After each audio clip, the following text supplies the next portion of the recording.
Hey guys, Mika here, and I'm bringing you a very unique and very special ukulele from Pahu Kani or from Manny Halligan.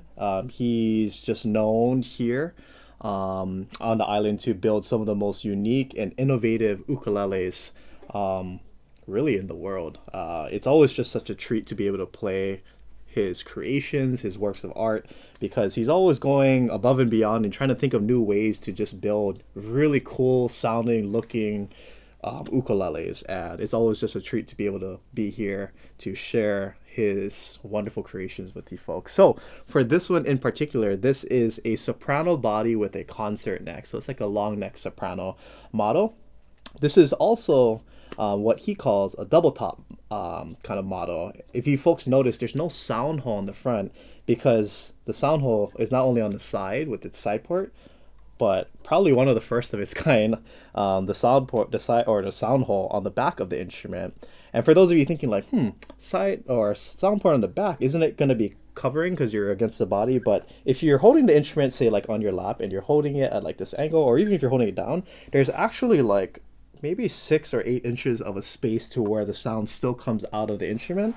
And for me, when I'm personally playing the instrument, it almost sounds like the sound or the vibration is hitting my body, so I can really feel the resonance of the instrument, but it's also like spilling out and kind of riding up my body to my face. So it's almost like an extension of this side port right here. So not only can you hear the sound coming out from the side like this, you can also hear the sound coming out like this against my body, and it's coming up. So it's very cool, and it also allows me or the person playing it to feel more of the vibration. So what's amazing about this instrument is that although it's a soprano size with a slightly deeper or depth to the body, this thing really packs a punch, and it's like has a really full body sound, which makes this instrument really unique. Because you think, oh, I'm gonna play this, it's probably gonna be soft because there's no sound hole in the front and it's a smaller type of uke, but then you play, you're like, whoa, like there's a lot of depth and body to a soprano, and those words or those things just don't go together, like soprano with depth or like a big body kind of sound. Because with sopranos, usually you get a lighter,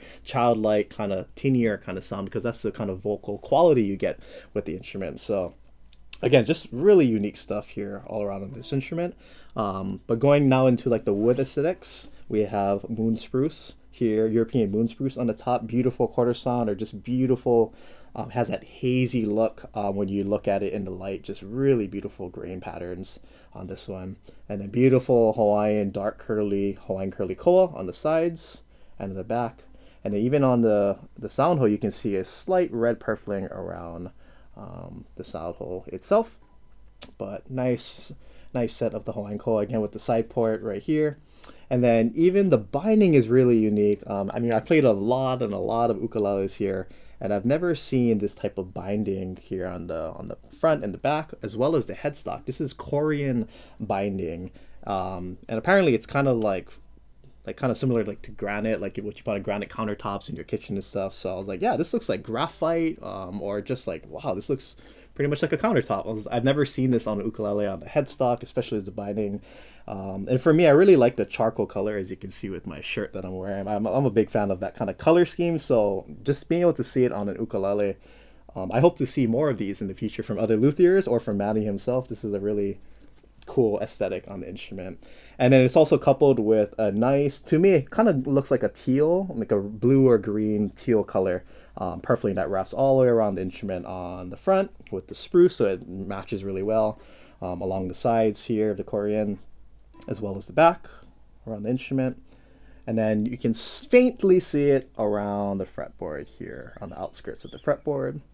And the fretboard itself is bokote wood, which is really nice and exotic and has a lot of that dark stripes and the lines running through the instrument. So very striking and very visual, as well as like a bokote kind of binding on the sides, as well as the fretboard on both sides. Really nice stuff. And you still have your fret markers right here on your typical 5, 7, 10, and 12 double dot, even though there's no fret markers here on the instrument itself.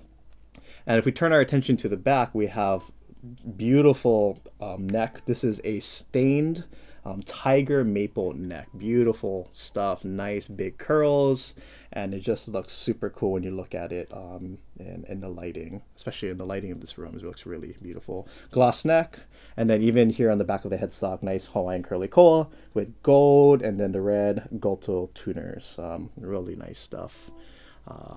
And then you can see the PK, and I want to say that the Recon Stone PK, Pahu Kani Ukulele, so his initials on the top. So all around, just beautiful stuff. And there's one more important detail that I want to go ahead and point out that makes this instrument as well unique. Earlier I mentioned that this is a double top instrument, and essentially what's happening is that on the back of this instrument, if you were to look in the side hole or side sound port, which is hard to see in the camera, when I look inside of it, there's actually a second piece of wood or spruce wood or a second kind of like top or layer. So essentially, like when I look in the instrument, I want to say like there's another piece of wood that's like at this depth of the instrument, and it's pretty much like a second top that's inside of the instrument. And essentially, when you're playing the instrument, the sound is hitting this inside or like this top that's like right here on the inside. It's hitting that, but there's also the sound hole over here. So again, it's one of those things like I can see like there's that little plate of wood over here. So it's really cool. It creates a lot of different sound properties going on in the instrument. I'm more of a musician, not the luthier or a physics kind of person myself, so not really sure what that's doing from the musician point of view. But when I play the instrument, again, you're getting a lot of that nice warm, like again, like if I were to be blindfolded and I didn't have a sense of feel, so I couldn't feel like it's a small body, and I just play it, it's just hard to believe that this is like a soprano ukulele, because it just has so much oomph in the sound, especially with that low G. And this one has the Uke Logic strings, some of my favorite sets of strings to put on ukulele. But again, this is just such a wonderful creation from Manny. Really respect and love the innovations that he brings to the ukulele world, and this is just another one of his just pieces that he's sharing with all of us. So let's go ahead and check out this instrument in a sound sample, and I can go ahead and talk about some of the sound qualities of this instrument. So here we go.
You can see just very sweet, just super mellow, but again, just to get that kind of depth from this instrument, it's just really quite amazing.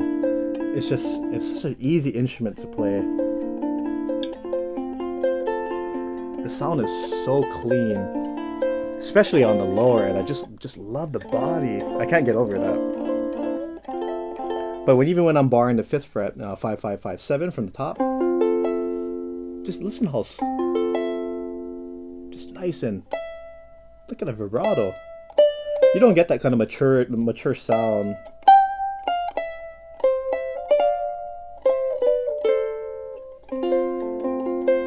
from a soprano instrument, or if you do, it's extremely difficult. So sweet. I love the A string.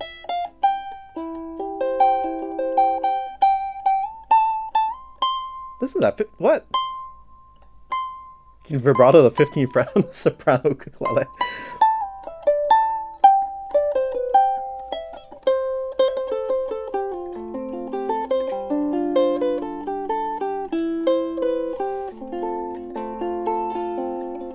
This instrument is what a joy.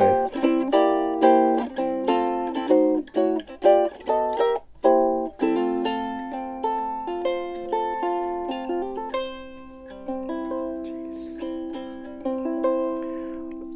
A few other things that I want to mention while I'm playing around with this instrument is that this is a 14th fret joint to the body. So it's very common on soprano instruments to have 12 frets to the body, though nowadays it's getting a little more common to have more 14 frets to the body. And that's just so for those of you who do play up here, like I tend to play like the C chord up here. That sounds really nice on this, but I play the C chord and you're holding 0, 0, 12, 15. It's common to play this chord if you're venturing up the fretboard like this. But if you have 12 frets to the body, then all of a sudden like your pointer is kind of like hitting the body right here and makes it a little more difficult to play these higher notes if you want to play up here. So by having 14 frets to the body just allows a little more room for your hand to get dig in there and play in the upper frets of this instrument. And then another thing is that this instrument has the 0 fret, meaning that there's an extra little fret that sits right here in a sense where the string is actually resting on the fret and not in the nut itself. And one of the things that I find being really helpful having this 0 fret is if any of you who are players notice that like, wow, like, man, it's really hard to play an F chord or like this C7 chord or an A7 chord. What's happening is sometimes maybe the string is sitting a little too high in the nut. So you have to press really like kind of hard because there's, the string is sitting here and then now you have to press all of that down. It just depends on the instrument you're playing and how it's set up and stuff. But by having this 0 fret, you now alleviate a lot of that height. As you can see, the height of it where the string is resting would be lower than sitting over here.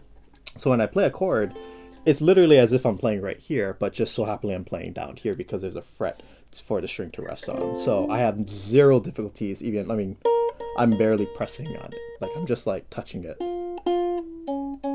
Like literally like I'm barely pressing it. So having a 0 fret on your ukulele is one of those pretty big advantages. So it's more of a playability kind of thing for us musicians to just be able to play your chords down here. I just kind of get over how resonant and warm that tone. So here's a little bit of strumming to kind of wrap up.